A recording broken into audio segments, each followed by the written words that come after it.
फिर टोरेंट को government of Maharashtra ने कौन सा अधिक पावर दिया हुआ है कि उसको 5 लाख का फाइन लगाने के बाद 50,000 का सेटलमेंट,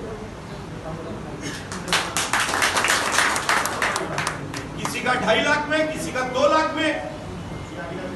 आरके बिल्डिंग जो है उसमें चौथे माले पे ये सेटलमेंट की जो प्रक्रिया होती है उस पे एमएससीडीसीएल का कोई ऑफिसर क्यों नहीं है?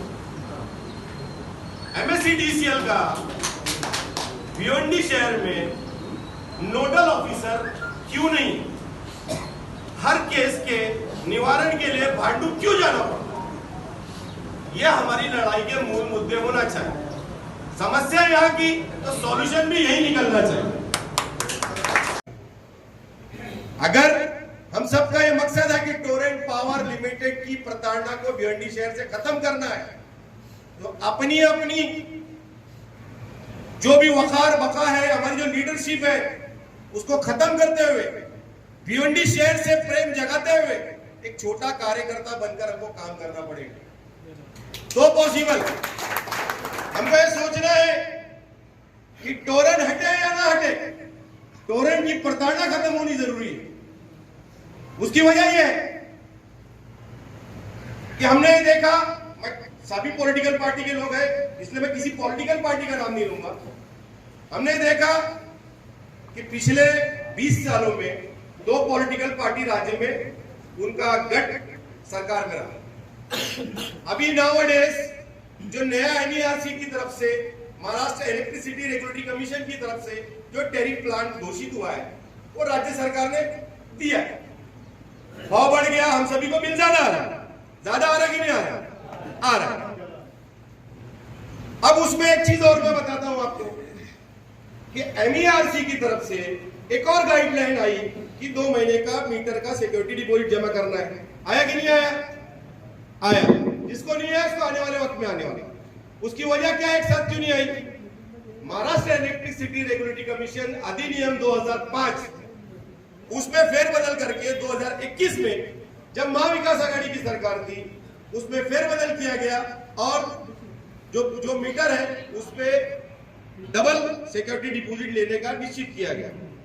और उसके बाद जब अधिनियम बना 2021 का, उसमें सीधा सीधा उल्लेख है कि 1 साल का प्रत्येक ग्राहक 1 साल का पूरा एवरेज जो उसका निकलेगा उसके हिसाब से उसको 2 महीने का सिक्योरिटी डिपॉजिट का आपको भेजना है।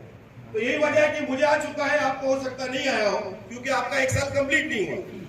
आएगा सभी को। और इसमें सबसे बड़ी प्रताड़ना यहाँ की इंडस्ट्री झेलने वाली है मनोज भाई।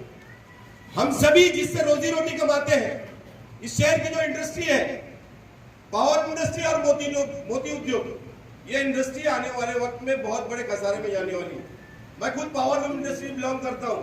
छोटे छोटे जो इंडस्ट्री से जुड़े हुए कारखाना मालिक है, 12 जोड़ी 18 जोड़ी कमीशन में जो चलाते हैं, लाख सवा लाख रुपया पावर बिल आता है।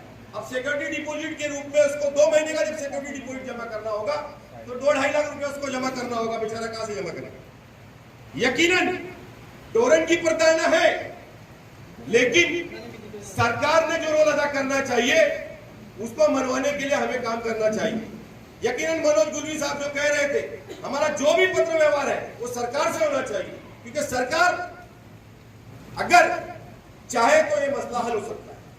लेकिन हम सभी देखते हैं मोस्टली ये होता है कि जब कोई इलेक्शंस होते हैं तो बात मानने की आशंका ज्यादा होती है। सही वक्त चुना आपने। मैं इस फैसले का जो है 27 करता हूं कि आने वाले लोकसभा इलेक्शन से पहले अगर प्रॉपर कैंपेनिंग के माध्यम से हम राज्य सरकार के सामने, केंद्र सरकार के सामने ये दर्शा पाए हमारे मीडिया बंधुओं के माध्यम से कि Torrent power limited company Bhiwandi शहर में अच्छी सेवा तो दे रही है, लेकिन नाजायज जो धांधली हो रही है वो सरकार के समक्ष हमें साबित करना होगा, चाहे उसके लिए हमें कोई भी संवैधानिक तरीका इस्तेमाल करना पड़े।